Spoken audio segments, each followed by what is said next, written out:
What's happening in Solano County's housing market? We're starting to see price reductions, interest rates are near 7%, and of course inflation is sky high. Is it officially a buyer's market? Well, today I want to share some helpful stats and give you context as to how it applies to our current market. So if you are a potential buyer or seller in the fourth quarter of 2022, this video is for you.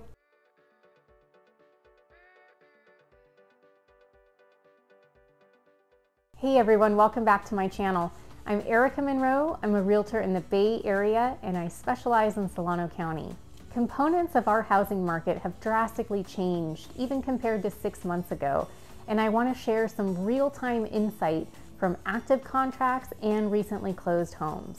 Let's start with home prices and price reductions. It's been my experience through active contracts that home prices have dropped between 4 and 8%. But let me add some context to that. They've temporarily dropped up to 8% compared to the peak price points we experienced around April 2022. If you compare it to last year around this time, according to Rocket Mortgage, specifically in Solano County, our median home prices have actually increased by 8.4%, which is really healthy growth, really healthy appreciation for home values. A majority of the price reductions, in my opinion, are due to overpriced listings.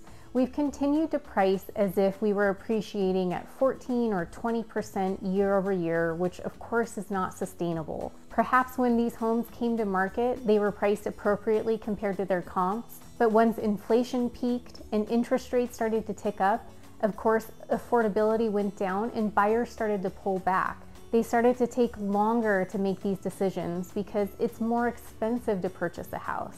It's more expensive to borrow money, so their affordability, their monthly payment, or what they're pre-approved for went down. Higher priced homes, so 800 plus, have definitely felt the pinch because it's a much smaller pool of buyers that can qualify to purchase at that price point with interest rates being where they are. We've definitely seen some drastic price reductions to respond to the market and what everybody's dealing with as far as affordability.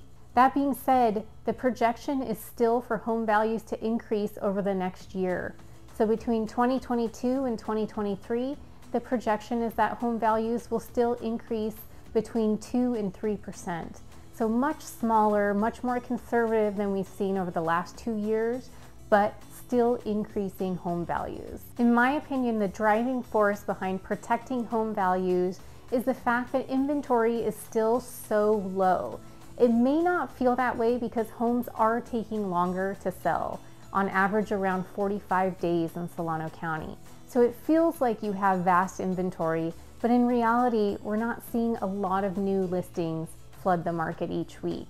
Low inventory, again, a matter of supply and demand, should help protect home values. There are a lot of buyers thinking, I'll wait until the interest rates drop and then I'll start shopping. Well, think about it. What happened over the last 2 years? Interest rates dropped and there was a buying frenzy. Nearly every house had multiple offers. And I'm not just talking 2 or 3 offers. We're talking 15, 20. I was in a 50 offer situation in Vallejo. It really became a frenzy. And what happens with multiple offer situations? The price point just keeps building up and up and up. So even if your interest rate is low, unless you have lots of cash ready to go up front, you might actually price yourself out of the market. So you just have to evaluate for yourself. Can you afford a home that's to your liking in this market? If yes, I encourage you to consider buying because again, you can refinance and lower that interest rate.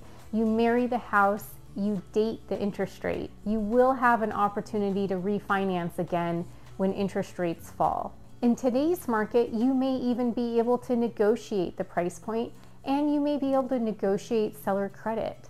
Sellers are offering credits to help buy down rates or credits to help towards closing costs. That doesn't happen in multiple offer situations. I do want to caution buyers that even though it feels like a buyer-friendly market, which it is compared to the last 2 years, it's most definitely still a seller's market.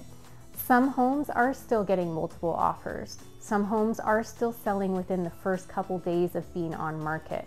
So I would just encourage you to understand your competition Don't approach a brand new listing and assume that the seller is desperate and will accept an offer that's $30,000 lower than the list price. We just aren't in that type of buyer's market.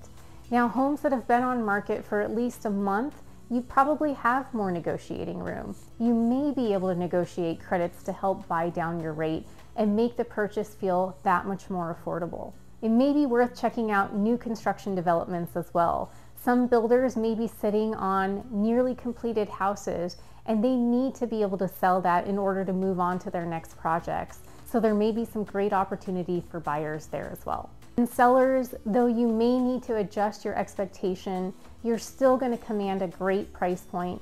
There are still strong buyers out there. Any buyer that's entered into the market right now is likely a really solid candidate because they're able to ride the volatile rates, knowing that in the future they'll be able to refinance. But even with the interest rates being near 7%, they're able to afford the monthly payment. Sellers who will also be contingent buyers, so if you have to sell your current house to purchase your next home, take advantage of this market. You're going to be far more competitive now than when rates drop again. I hope this was a helpful overview. Please reach out with any specific questions about our local market. I'd be happy to help.